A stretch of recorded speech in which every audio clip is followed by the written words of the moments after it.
Tak já mám prezentaci z trochu jiného prostředí, a sice více z laborky. Tak dovolte, abych vás přivítala u své prezentace na téma biodegradace polymeru kyseliny mléčné. Plasty jsou v dnešní době velmi diskutovaným tématem, což jsme se asi už během dnešního fóra všimli. A vlastně jejich akumulace jakožto plastového odpadu v životním prostředí činí velké potíže, ale i jeho původ v petrochemickém průmyslu, tak se přirozeně věda snaží najít nějaké cesty, jak z tohoto ven, jak to řešit, či jak změnit přístup k tomuto problému nebo celé situaci. A jednou z těchto cest je syntéza biodegradabilních polymerů.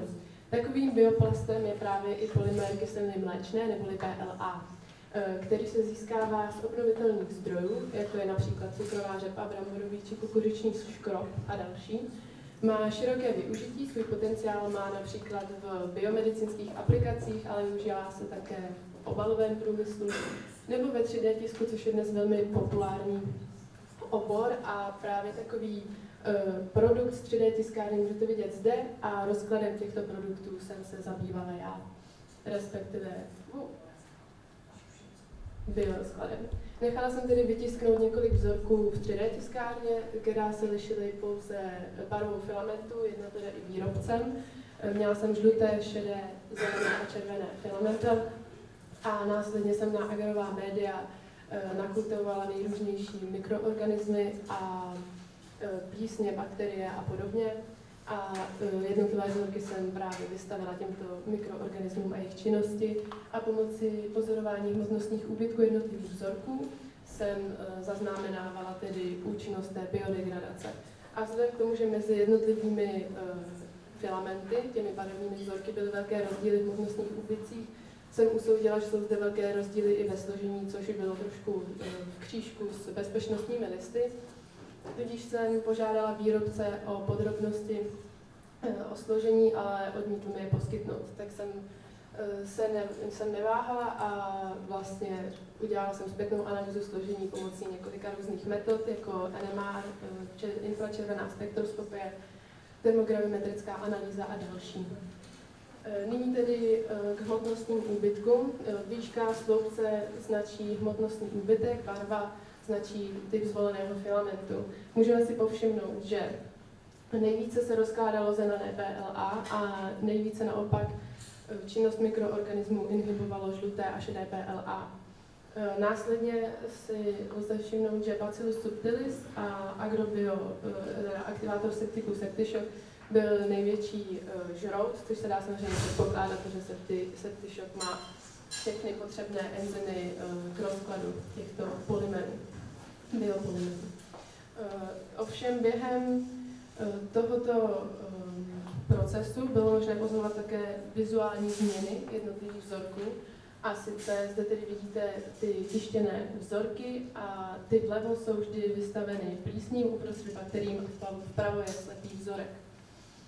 Můžeme si všimnout i stupnice, jak se postupně vzorky odbarvovaly a že žluté PLA naprosto odolávalo těmto vlivům a žádné odbarvení zde neprobíhalo, což je v souladu s tím, že je od jiného výrobce než ostatní a samozřejmě se dá říci, že ta míra toho odbarvení nějakým způsobem i spolupracuje s tím hmotnostním úbytkem těch jednotlivých vzorků.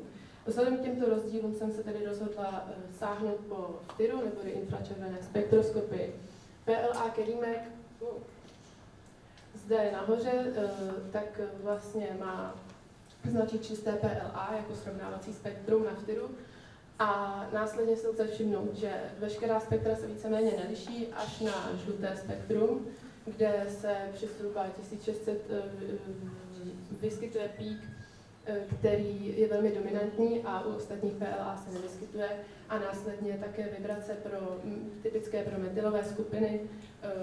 Tady ale také vlastně v této oblasti jsou mírně deformované oproti ostatním.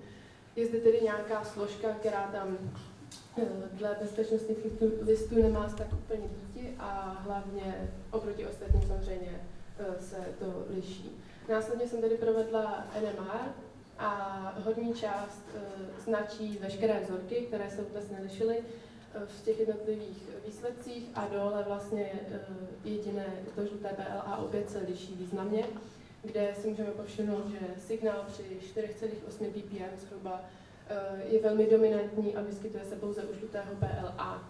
Za předpokladu, že by tyto píky a signály měly původ ve stejné sloučenině, což jsem tedy předpokládala vzhledem k tomu, jak byly dominantní, tak jsem brala v úvahu různé možnosti. První samozřejmě byla nějaká etenová dvojná vazba mezi uhlíky, čemuž by tedy odpovídalo spektrum naftiru, ovšem to by nemohl být samozřejmě signál u NMR singletový, tudíž jsem tuto možnost zavrhla. Další možností byla nějaká OH skupina na aromatice, ať už taková, či nějaký trinitrofenol, co jsem to řekla, trinitrofenol, či cokoliv jiného, to je jedno. Ale to by se muselo projevit zákonitě i v levé části spektra ftiru, tudíž tuto možnost jsem vyloučila. Dále vznik nějaké esterové vazby by víceméně umístěným signálu odpovídal, ale na ftiru opět v místech, kde by měl být, se spektra neliší. Tudíž i toto jsem vyloučila.